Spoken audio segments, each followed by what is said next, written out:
Jordi, when you look at how this game started and then going to the overtime frame, just what were some of the determining factors that led to the result? We played extremely hard. Very proud of the guys. Obviously, the free throws were an issue. They continue to be an issue, and we'll keep doing what we're doing, and we're going to do it better. The fact that we fought against a team like this, to me, it means a lot to our group, and we know that that next step is going to help us break through against not just a good team, but a great team with an unbelievable player that put up an unbelievable performance. So proud of my guys. I know you want to play fast, and you talked about just the free throws. And what did you see from defensively, and how did that kind of slow down the game for you guys? I think our ball pressure was good. Obviously, this team, what they do is put the ball in Nikola's hands, and he controls the game, and that's why they don't turn it over. We want to create more turnovers, 5 for 3. Right there, we lost because we had 9 for 11, even though I'm happy with having 9 turnovers for 11 points. But that's the nature of this team. We shot a wide open shot that I would take every single day by a very good shooter. Dennis made the right play. You got to live with it. And then in overtime, they were better in overtime. But, like I said before, very proud of our guys. We play with that energy and running the floor, especially in the first half. And then when you take it out after a free throw, it's really hard to run. So, that's why our pace got, stopped right there.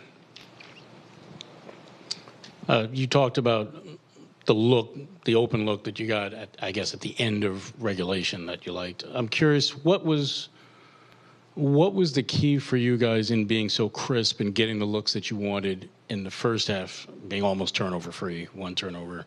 And then did they change anything defensively to be able to force at least a few turnovers out of you in the second half? Is what you did in the first half something you can bottle? Yeah, they did.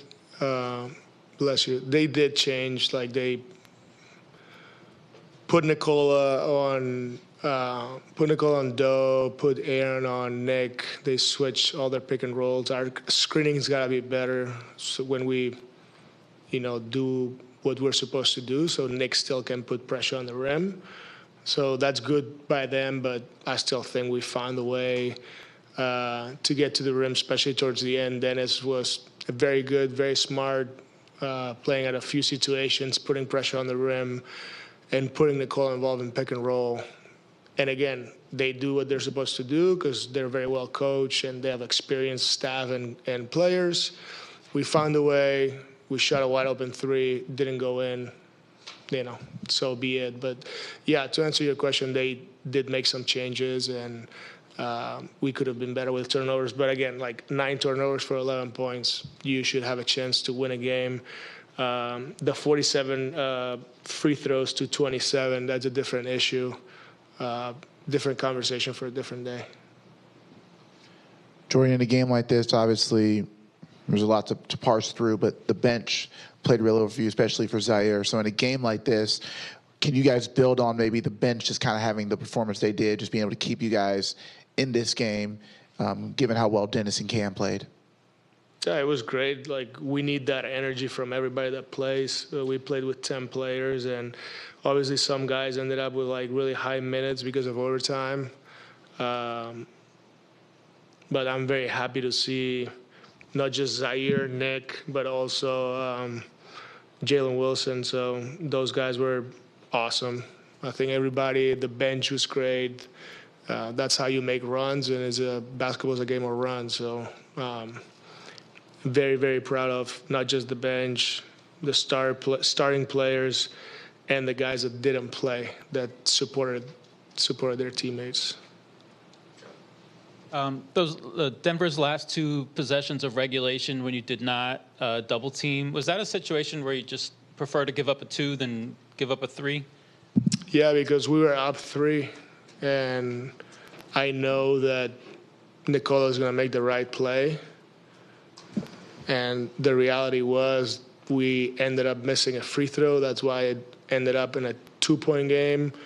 And I think also Aaron Gordon and Christian Brown made threes.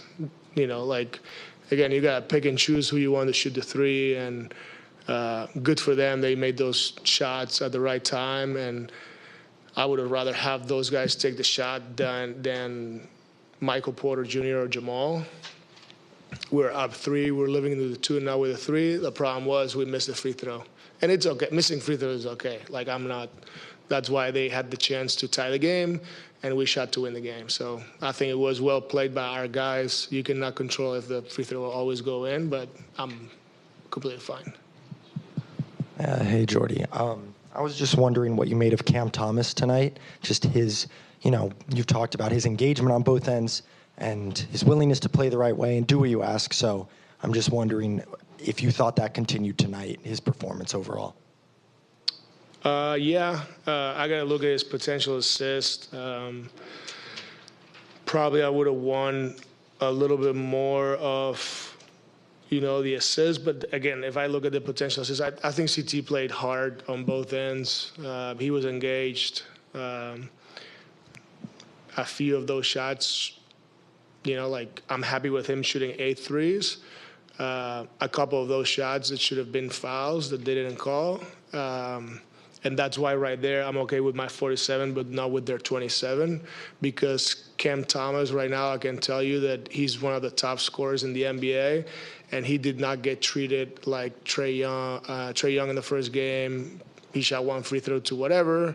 Today he didn't get treated the same way. So, I know that, like I said before, the NBA will do their job with training whoever they have to train. I think it's human nature to give a call to a 3-time MVP, NBA champion, and then you look at the other side and you don't do it the same way. But at some point, they'll have to look at CT, look at all our guys the same way. If it's, just has to be. But we'll keep fighting. Last one, Brian. Is there anybody that you know to a certainty already, other than the obvious injured players, that won't be available tomorrow? Tomorrow, Yeah. Nick is not going to play. Yeah. So it's basically part of the return to play with his minutes back-to-back, being cautious with his body. And this was part of the plan. So he did a great job. He played those extra minutes. Nick at 26. Right now we need a good rest and recovery, and then we'll take the next step. So again, very, very happy with him.